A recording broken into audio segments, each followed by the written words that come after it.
মাগো, অন্ধকারে না দেখতে পেয়ে কাটা চোপে পা দিয়ে ফেলেছি মা। যন্ত্রণায় তো পা নড়াতেই পারছি না।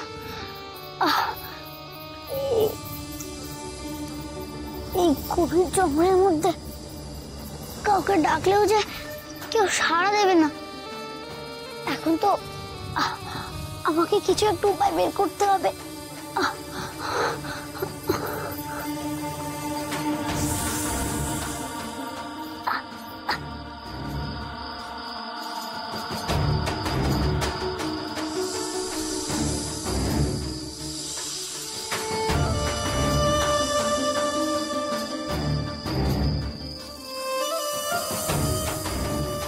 এই রক্তটাকে তো বন্ধ করতে হবে, নাহলে তো আমি এক পাও এগোতে পারবো না।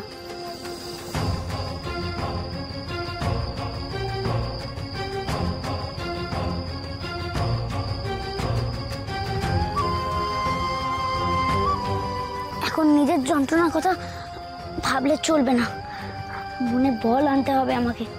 আমার কাজ সফল না করতে পারলে যে গ্রামের সবার জীবনে অনেক বড় যন্ত্রণা নেমে আসবে।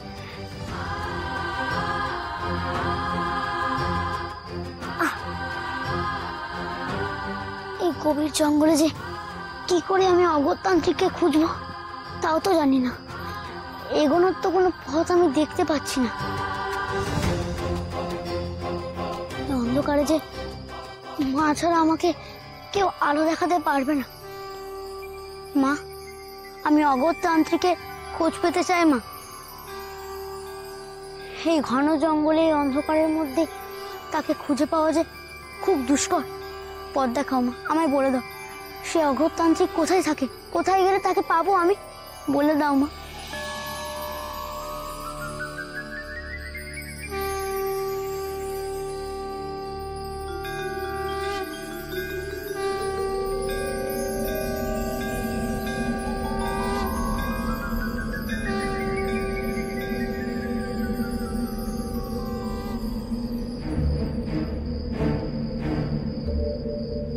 এমন আচমকা এমন হাওয়া দিচ্ছে কেন?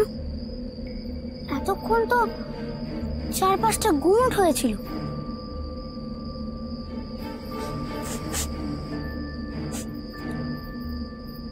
ধুনোর গন্ধ আসছে না? এই উত্তর দিক থেকেই তো আসছে মনে হচ্ছে। তবে কি তান্ত্রিকদের জানানো অগ্নিকুণ্ড থেকে এই ধুনোর গন্ধটা আসছে? মা কি তবে আমায় পথ দেখিয়ে দিলেন?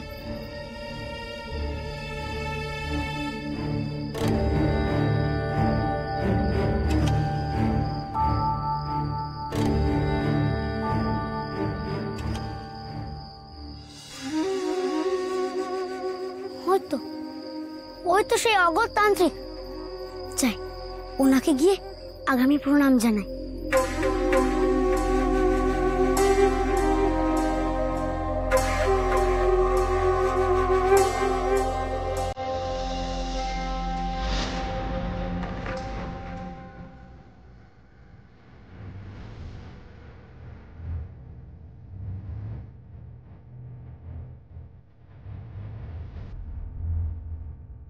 তোর এত বড় সাহস, জল ছিটিয়ে আমার ধ্যান ভঙ্গ করলি?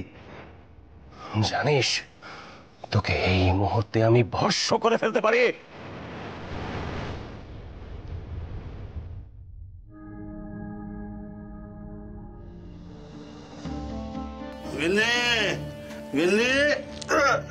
বড্ড খিদে পেয়েছে, দুটো খেতে দাও দেখি।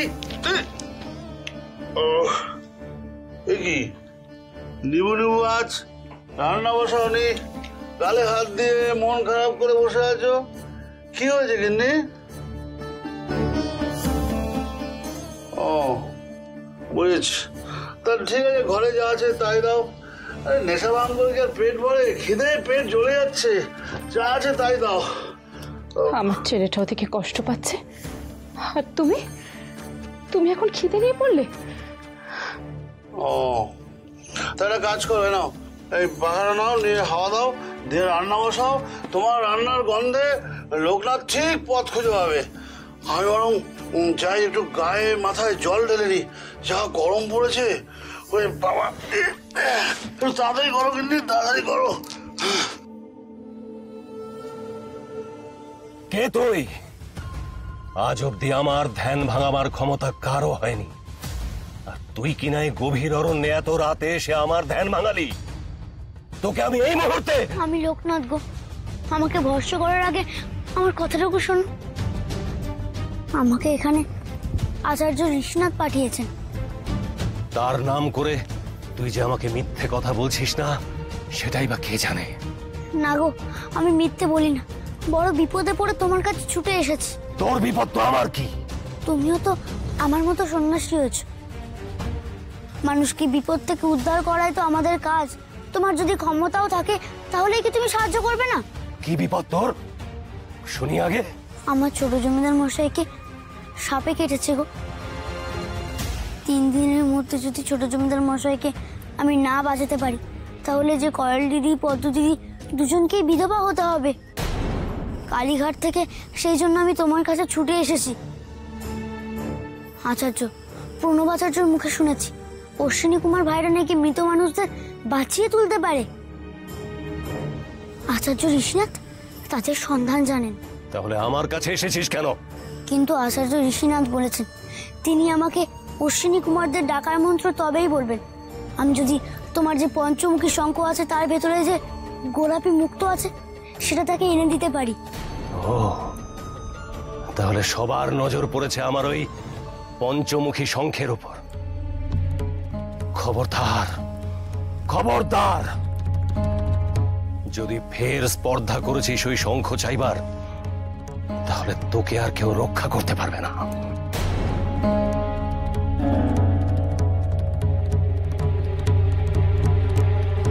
কি হলো? তোকে না বললাম এখান থেকে চলে যেতে? আমার ধ্যান ভাঙালে কিন্তু তোকে আর বাঁচতে দেব না আমি। ফিরে যাওয়ার যে পথ নেই গো। আমি তো কয়েল দিদিকে কথা দিয়েছি, ছোট জমিদার মশাইকে আমি ঠিক রক্ষা করব। আর যদি খালি হাতে ফিরি, গোটা গ্রামের মানুষ মহামারীতে মরবে। তার চেয়ে তুমিই বরং আমাকে ভরসা করে দাও, আমার মরে যাওয়াই ভালো। কেন? তুই নিজেকে ভালোবাসিস না? আমার ভালোবাসার মানুষরা না বাঁচলে আমি কাদের জন্য বাঁচবো বলো দেখি? ওদের জন্যই তো সন্ন্যাসী হলাম, যাতে ভগবানের কাছে ওদের মঙ্গলের জন্য প্রার্থনা করতে পারি, যাতে চিরকাল ওদের সেবায় নিজেকে উৎসর্গ করতে পারি। কিন্তু আমাকে তুমি ফিরিয়ে দিলে, ওরা আর কার ওপর ভরসা করবে বলো দেখি? আমি ঋষিনাথের পরীক্ষায় উত্তীর্ণ না হলে তিনি আমাকে অশ্বিনী কুমারদের ডাকার মন্ত্র শিখিয়ে দেবেন না। আর মন্ত্র না জানলে আমি ছোট জমিদার মশাই, গ্রামের মানুষ কাউকেই বাঁচাতে পারবো না। তবে আর এ জীবন রেখে লাভ কি? বেশ, দেব শঙ্খ, আমি দেব তোকে। কিন্তু ঋষিনাথ তোর যেভাবে পরীক্ষা নিচ্ছেন, ঠিক একইভাবে আমি তোর পরীক্ষা নিতে চাই। নিও, নিও তুমি, তোমার যেমন ইচ্ছে তুমি পরীক্ষা নিও, কিন্তু পরীক্ষায় উত্তীর্ণ হতে পারলে শঙ্খ দেবে তো?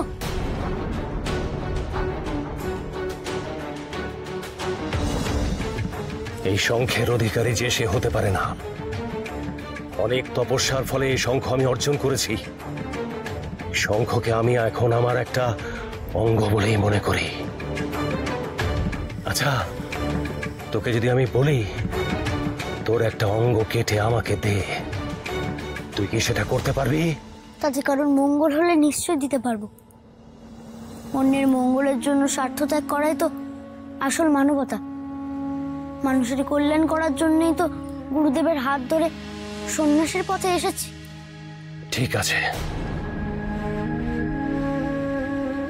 তবে তুই এটা দিয়ে তোর একটা আঙ্গুল কেটে আমাকে দে, তার পরিবর্তে আমি তোকে এই শঙ্খ প্রদান করব।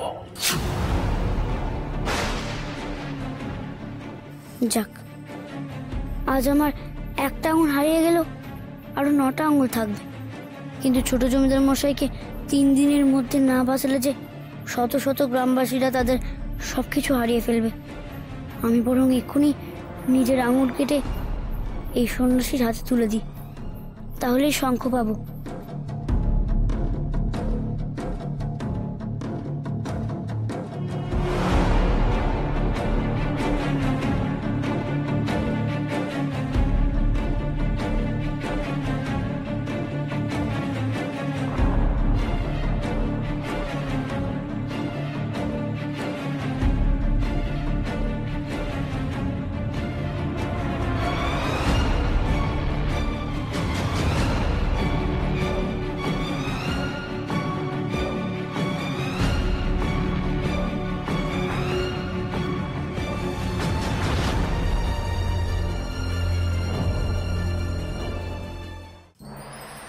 জয় মা কালী।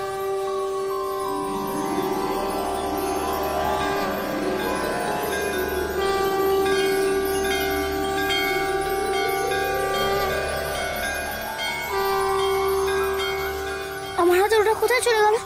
আমি তো আঙুলের উপরে আঘাত করলাম। সাবাস সাবাস, ত্যাগের এই পরীক্ষায় তুই উত্তীর্ণ হয়েছিস। আমি চিনতে পেরেছি তোকে।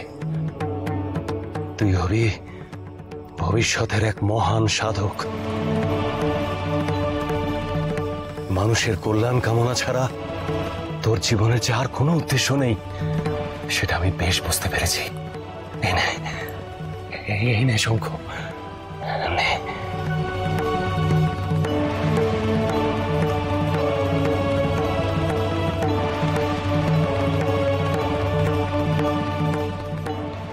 আমার উপর এত বড় কৃপা যখন করলে, দয়া করে আর একটু উপকার করে দাও সন্ন্যাসী ঠাকুর।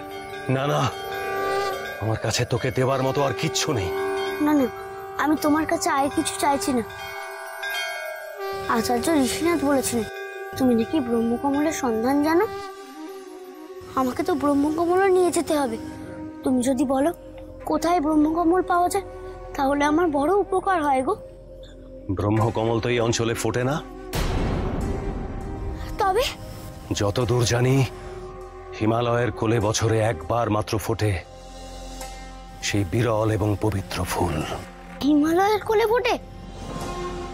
কিন্তু গুরুদেবের মুখে শুনেছি হিমালয় নাকি এখান থেকে অনেক দূর, সেই সুদূর উত্তরে। আমার হাতে যে মাত্র 3টে দিন সময় ছিল, তার একদিন শেষ হয়ে গেছে। এখন ওই ফুল হিমালয় থেকে জোগাড় করে আনবো কেমন করে? আমি তোকে সন্ধান দিয়েছি মাত্র। এবার তুই কিভাবে সেই ফুল জোগাড় করবি সেটা তোর ব্যাপার। নে, চলে যা এখান থেকে, আমাকে ধ্যান করতে দে। না না গো, আমি জানি তুমি জানো ব্রহ্মকমল আর কোথায় পাওয়া যায়। তাই জন্যই তো ঋষিনাথ আমাকে এখানে পাঠিয়েছেন। বলো বলো না গো, বলো না, ব্রহ্মকমল আর কোথায় পাওয়া যায় বলো না। তো বড্ড নাছোড়বান্দা ছেলে। আরো একটা জায়গায় ব্রহ্মকমল পাওয়া যায়, কিন্তু সে পথ তো বড়ই কঠিন। কঠিন পথ পেরিয়ে তো এতদূর এলাম। আমি ভয় পাই না গো, তুমি বলো আমায় কোন পথে যেতে হবে। কণ্ঠকালীর শ্মশানে মা শ্মশান কালীর স্থান। সেই মূর্তির গলায় আছে একটি শুকনো ফুল। সেই ফুলের মধ্যে আছে ব্রহ্মকমলের বীজ। আর সেই বীজ জোগাড় করে তুই যদি ঋষিনাথের হাতে দিতে পারিস, তবে তোর কার্য সিদ্ধ হবে। কণ্ঠকালী শ্মশান কোথায়, কত দূরে? এই অরণ্যের গভীরে। সে বড়ই দুর্গম পথ। বহু ঋষি মহাসাধক সেই পথ হারিয়ে ফেলেছেন বহুবার। তুই তো একটি সামান্য বালক, তুই কি করে যাবি? মায়ের নাম নিয়ে যাবো গো। মা আমাকে সব বিপদ থেকে উদ্ধার করেছে, এবারও করবেন। আজও তার নাম নিয়ে আমি ব্রহ্মকমলের বীজ আনবো। তুমি শুধু আমাকে একটা দিক চিহ্ন বলে দাও, আমি ঠিক পৌঁছে যাব। ধ্রুবতারা দেখে দক্ষিণে এগিয়ে যা। তবে বাধা বিপত্তি কাটিয়ে তুই পৌঁছেও যেতে পারিস সেই শ্মশানে। আর যদি ভাগ্য সহায় থাকে, তবে ব্রহ্মকমল জোগাড় হয়ে যেতে পারে। আমাকে পারতেই হবে গো, পারতেই হবে। ফিরে যাবার যে পথ নেই। আসি গো।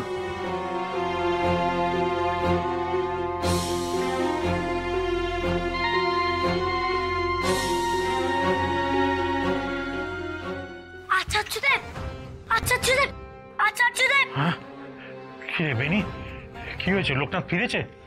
না গো, ওই দিকে যে আরো বিপদ। বিপদ? কি বিপদ?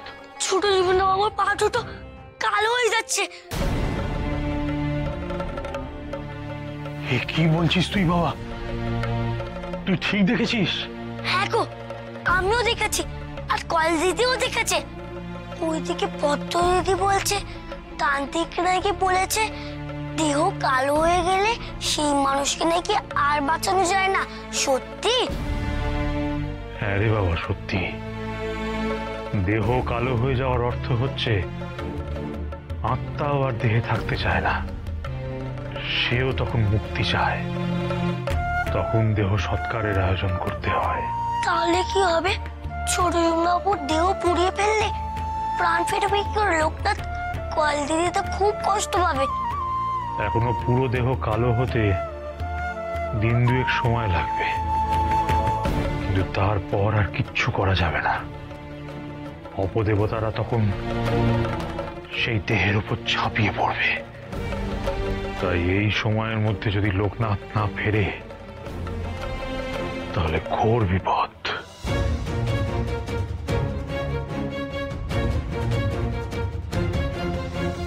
ওমা, তুমি কিছু একটা করো, আমি সারা দিন রাত উপোস করে থাকবো, জলটুকু যাবো না। তুমি শুধু ছোট বাবুর দেহ কালো হয়ে যেতে দিও না। লোকনাথ যেন 3 দিনের মধ্যে বৈদ্যদের কাছ থেকে ছোট বাবুকে বাঁচানোর জন্য ওষুধ নিয়ে ফিরে আসে। মাগো, তুমি ওকে পথ দেখাও মা। আমি তোমার সামনে বসে সকলের মঙ্গল কামনার জন্য প্রার্থনা করব।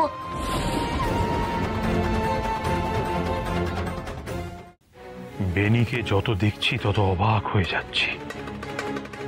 ও যে এখন আর শুধু লোকনাথের ছায়া সঙ্গী নয়, ও যে নিজেই ভাবিকালের এক মস্ত সাধক, লোকনাথের সাধনার পথের যোগ্য সঙ্গী।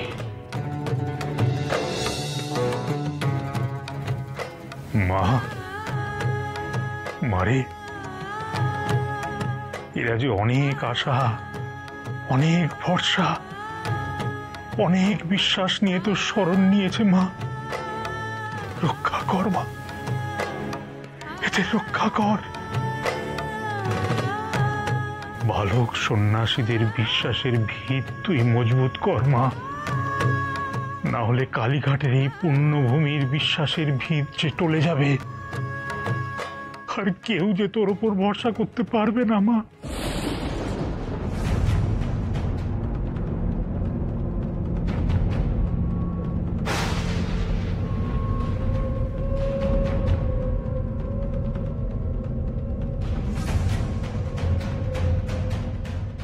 মা কি আমার ডাক শুনতে পাচ্ছে না?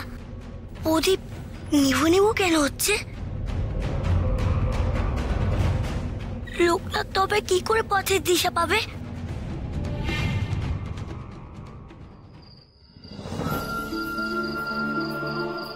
ধ্রুবতারা তো আমি চিনি, আকাশে জল জল করে।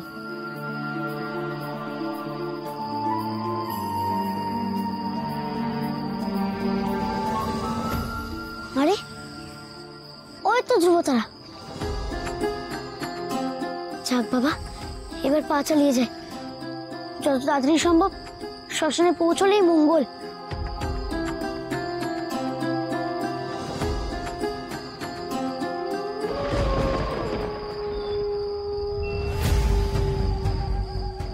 এ কি? এ তো আরো গভীর জঙ্গল দেখছি। পুরো আকাশ তো ঢেকে রয়েছে, তারা তো দেখা দূরের কথা, আকাশটায় তো ঠিক মতো দেখতে পাচ্ছি না। কি করে যে পথ চিনে যাবো কে জানে।